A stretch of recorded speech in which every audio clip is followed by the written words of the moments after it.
When the package arrived, Shaquille O'Neal almost didn't open it. It was a Tuesday in March, sometime late in the afternoon, and he was in the middle of something. He is always in the middle of something. When his assistant set it on the desk with a small note, "No, return address." Postmarked Fort Benning, Georgia, handwritten label. The package itself was an ordinary padded mailer, cream-colored, slightly worn at the corner as if it had sat somewhere for a while before being sent. His name was written on the front in handwriting he did not recognize. He set it aside. He finished what he was doing. Then he came back to it. Inside was a single sealed envelope, older, yellowed at the edges, the kind of pale blue that stationery used to come in before everything went white. His name was on the front of that envelope, too. But this handwriting he recognized. He would have recognized it anywhere. He had been reading it on birthday cards and report card comments and the margins of things for 18 years before he lost it. It was his father's handwriting. Philip Harrison, Staff Sergeant, United States Army, the man who stepped into a Newark apartment and decided to be a father when no one was requiring him to, had been dead for 11 years. The letter in Shaq's hand had been written 20 years ago. That meant his father had written it 9 years before he died, had sealed it, had given it to someone, and that someone, or someone after them, had held it for 2 full decades before deciding the time had come. Shaq sat down in his chair. He did not move for a long moment. And then he opened it. He had noticed 3 things in the weeks before the package arrived that he had not been able to fully explain. The first was a voicemail, an unknown number, woman's voice, brief. "I have something that belonged to someone who knew your father. I think you should have it. I'm going to send it." She did not leave her name. When he called the number back, it rang twice and disconnected. He had filed it away as something he would figure out eventually. The second was a photograph his mother had sent him. A picture she found while going through a box in her storage unit. It was Philip Harrison in uniform, taken somewhere cold, standing next to another soldier in front of what looked like a recreation room television. On the television screen, blurry but unmistakable, was a basketball game. The date stamp in the corner of the photograph read November 5th, 1992. That was the date of Shaq's first NBA game as a professional. His mother had written on the back of the photograph, "I didn't know he was watching. Did you?" He had not known. Philip Harrison had never once mentioned it. The third was a name. Written in the lower left corner of the photograph, so small he almost missed it, identifying the other soldier standing beside his father. 2 words, a last name. He would not understand why that name mattered for another 3 weeks, until the padded mailer arrived and he opened the sealed envelope and unfolded the letter inside, and found, clipped to the second page, a photograph he had never seen before. He filed the name away. He did not yet know what he was filing. Now here is the part that no one who watched the interview knew. Not the producers, not the audience, not the man who sat across from Shaq in the studio that afternoon and laughed. Philip Harrison had written that letter on one specific night. A night Shaq could now place exactly, November 5th, 1992, the night of his first professional game. His father had been stationed at a base in Germany, 8 hours ahead, watching a broadcast he had no business being awake for at 3 a.m. local time, sitting in a recreation room with one other soldier because neither of them could sleep. He had written the letter that same night, in the margins of a legal pad, transferred it to the blue stationery the next morning, and he had written, in the careful block print he used when he meant every word, "By the time you read this, you will have already been through the thing that is trying to break you right now. I know this, Because I know you. And I need you to hear me say that clearly. I know you. Not the player. Not the name. You. The boy who used to fall asleep on the couch with his shoes still on because he didn't want to stop moving. You are going to be okay. Don't be a reaction. Be a response. His father had written those words 20 years ago. And had been right. Stay with us through the whole video, because the name of the other soldier in that photograph, the man sitting with Philip Harrison at 3 am in a German recreation room, connects to someone alive right now who has been carrying this for 20 years without knowing why. And when you find out who she is, you are going to have to sit with it for a minute. Shaquille Rashawn O'Neal was born on March 6, 1972, and he grew up in the particular silence of a Newark apartment where a lot went unsaid and almost everything was felt. His mother, Lucille, was 5 feet 2 inches of absolute iron, small enough that he could rest his chin on her head when he was 14, large enough that no room she walked into ever doubted who was running it. She believed in God, in education, in black soap, and in finishing what you started. She did not raise her voice to make a point because she didn't need to. Philip Harrison came into that apartment when Shaq was 7.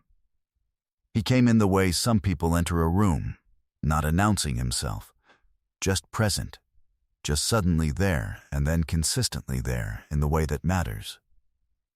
He was Army. He carried himself the way Army men do, like the ground beneath him had been inspected and approved. He believed in structure. He believed in showing up. He had a rule that he said so often it stopped being language and became atmosphere. Don't be a reaction. Be a response. He said it when Shaq was cut from the first team he tried out for. He said it when a coach benched him unfairly. He said it the night before the NBA draft, quietly, standing in the hallway of the apartment in his undershirt, because he was not a man who made speeches. He was a man who found you in hallways and said the thing that needed saying, and then went to bed. Shaq went first overall. He went to Orlando, then Los Angeles, then the rest of a career that filled arenas and broke records and put his face on things in nearly every country on earth. 4 championships. 3 finals MVPs. A Hall of Fame induction he accepted in 2016, wearing a suit that required a very specialized tailor. Through all of it, Philip Harrison watched. He did not brag. He did not perform. He watched the way a man watches when he is not surprised, when a thing is unfolding more or less exactly the way he expected, because he had always been able to see the shape of it. He died in 2013. He left behind a reading chair, a collection of jazz records, a specific way of entering a room, and apparently, somewhere, a sealed blue envelope addressed to his son. The man who laughed was named Derek Calloway. He was 53 years old, 12 years in late-night television, respected in the industry the way a sharp instrument is respected, for what it can do, not for what it is. He had grown up in Scottsdale, Arizona, in a house with a pool and no particular hardship to speak of, which is a kind of growing up that leaves a person with excellent comedic timing and a blind spot roughly the size of grief. He had wanted, originally, to be a novelist. He had 3 chapters of something unfinished on a laptop that he had moved from apartment to apartment for 20 years. He did not think about it much anymore. He had learned to convert sentiment into performance, which is a skill that makes for a successful television career and an occasionally difficult private life. The morning of the interview, he had been warned by his producer. She had pulled him aside before the guest came in and said, "He's going through something with his family. Don't push the emotion stuff." Derek had nodded. He had completely understood. And then, 40 minutes in, when the conversation went somewhere unexpected and Shaq said something honest about grief and his father and the specific sound of a man's laugh that you cannot recreate no matter how hard you try. Derek Calloway laughed. Not cruelly. That was the complicated part. He laughed the way people laugh when they do not have a framework for something, when tenderness arrives faster than they can handle it, and the only exit is a joke. He laughed, and the audience laughed, and the segment was cut from the broadcast before it aired, and Shaq sat in his car afterward in the parking structure for 22 minutes and did not start the engine. He was not angry. He was something older than anger and less convenient. He had spent a long time in rooms where what he was, the size and the dominance and the championships, was the whole story. And the other parts, the boy who fell asleep with his shoes on, the man who still heard his father's voice in hallways, the person who cried in parking structures on a Tuesday. Those parts kept getting cut before they could air. He had never spoken about it publicly. He had simply carried it. Inside the studio the afternoon of the second interview, a different show, a different city. 6 weeks after the letter arrived, there were 5 people whose lives intersected in ways that none of them fully understood yet. The first was a woman named Beverly Okafor, 61 years old, segment producer, 22 years in television. She had been the one who greenlit this interview and the one who told the host, before the cameras went on, that this one was different and to please just listen. She had read the coverage of what happened at the Derek Calloway taping. She had not forgiven it. She had a daughter who was a grief counselor, and she had been raised by a woman who believed that a man allowed to feel his feelings in public was not weakness. It was evidence of a civilization still worth being part of. The second was a 23-year-old production assistant named Isaiah Reeves, who was technically responsible for setting out the water glasses and making sure the teleprompter was calibrated, and had so far done both of those things, and was now standing in the wings watching the pre-show. Energy in the room, with the alertness of someone who understands that. The small details accumulate. His mother had taken him to see Shaq play twice when he was a child. He owned, still, a foam finger from the second game. The third was the host, a woman named Sandra Park, 44, measured, incapable of cruelty, with a specific gift of making people feel that the room had contracted to just the two of them. She had her questions. She also had the instinct to abandon them. The fourth was Derek Calloway. He was in the audience at Sandra Park's invitation. He had reached out 3 weeks earlier. Quietly, he had asked to come. He had not said why in the email, only that he owed someone a different kind of conversation, and he thought this might be the right room for it. The fifth was a woman in the third row, whose name was Angela Mercer. She was 28 years old, a first-year law student at Howard University, home in Atlanta for the week to see her mother. She had been given a ticket by Beverly Okafor, a standby seat filled at the last minute. She was there because her mother had asked her to go. Her mother was not well enough to sit in an audience for 2 hours, but she had wanted someone from the family present for this. Her mother's name was Diane Mercer. Her maiden name had been Diane Reyes, and her father, Angela's grandfather, had been the soldier in the photograph. The man sitting beside Philip Harrison at 3 am in a German recreation room on November 5, 1992, watching Shaq's first professional game. His name had been written in the lower left corner. Corporal Elias Reyes. He had died in 1998. He had left behind, among other things, a padded envelope that his daughter Diane found in a storage unit after her own father's passing, addressed in a handwriting she did not recognize, with instructions in her father's hand. "If I am gone, please make sure this gets to the right person." It had taken Diane Mercer 20 years to feel certain enough of the right moment to send it. Sandra Park asked her first question, and then, 4 minutes in, she stopped asking questions and simply listened. That was when the room changed. Shaq talked about the letter. He did not read from it. He had it memorized. The way you memorize something not by trying, but by returning to it so many times it becomes structural, becomes part of the building. He talked about his father sitting in a recreation room in Germany at 3 and to watch a basketball game he never mentioned watching. He talked about a photograph with a date stamp. He talked about the fact that the letter arrived 20 years after it was written and still managed to arrive at the exact right time. He said, "My father knew me. Not the player. Not the size. Me. And I spent a long time in rooms where that version of me, the one he knew, was the wrong version to bring, was the version that got cut." His voice held.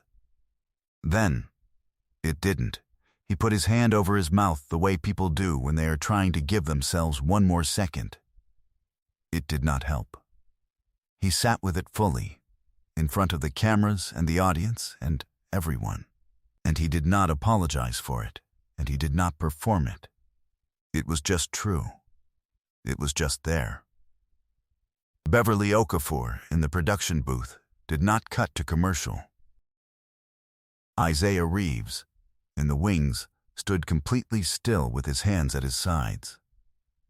In the third row, Angela Mercer pressed her hand flat against her sternum, the way her mother did when something moved through her that didn't have a word yet. And Derek Calloway, in the audience, sat with his hands folded in his lap and his face entirely open, without a laugh track, without an exit, finally in the presence of the thing he had spent 20 years converting into jokes. He did not look away. It was the most honest 90 seconds he had spent in a television studio in his career, and he was not even on camera. Nobody moved.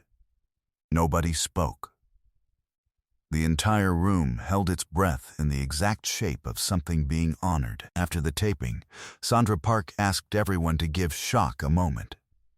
The audience filed out slowly. Angela Mercer was the last to leave her row. Beverly Okafor came down from the booth and walked her to the side entrance, where Shaq was standing with a water bottle and his eyes still slightly red. Beverly said simply, "She wanted to make sure you knew who sent it." Shaq looked at Angela for a long moment. Then he said, "Your grandfather was there." Angela said, "He never told us. My mom found the envelope after he passed. She needed you to have it. She said your dad would have wanted you to have it while you could still use it." Shaq was quiet for a moment. Then he said, "How is she?" Angela told him. He listened the way his father had listened, fully, without rushing to the next thing. Then he asked Beverly for a pen and a piece of paper, and he wrote something down, and he folded it, and he gave it to Angela. She did not read it until she was in her car. When she called her mother from the parking lot, she was crying before she finished saying hello. The paper said, "Tell her Elias Reyes was with a good man that night. And thank her for sending me back to him." Derek Calloway found Shaq before he left the building. He did not have a speech prepared. He said, "I've been carrying that for 6 weeks. I'm sorry, I didn't have a frame for it. That's not an excuse." He paused. "I have 3 chapters of something I haven't finished in 20 years. I think I've been converting the wrong things." Shaq looked at him for a moment. Then he said, "Finish it. Don't be a reaction. Be a response." Derek Calloway drove home. He opened his laptop. He found the file. He started on Chapter 4. A talk show host learned that laughter is sometimes the sound of a frame that isn't big enough for what is actually in the room, and that the room will wait for you to build a bigger one. A production assistant learned that standing still in the presence of something true is its own kind of work.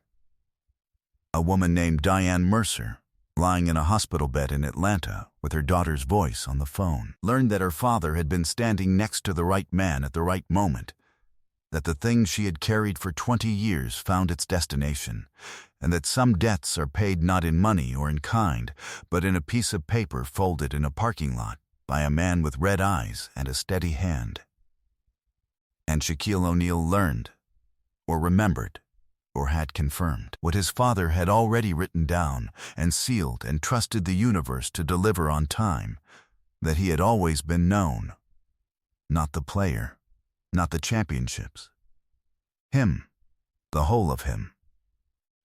Philip Harrison had seen it all the way back at 3 a.m. in Germany. He had written it down. He had been right. He already knew.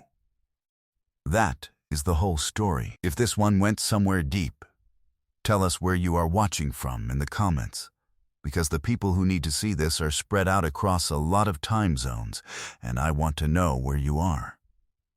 If you have a Philip Harrison in your life, someone who saw the whole version of you and said so, hit the like button for them. This community exists because these stories deserve to be kept. Subscribe if you are not already here, and stay. We are not done. The next video is already waiting for you. We will see you there.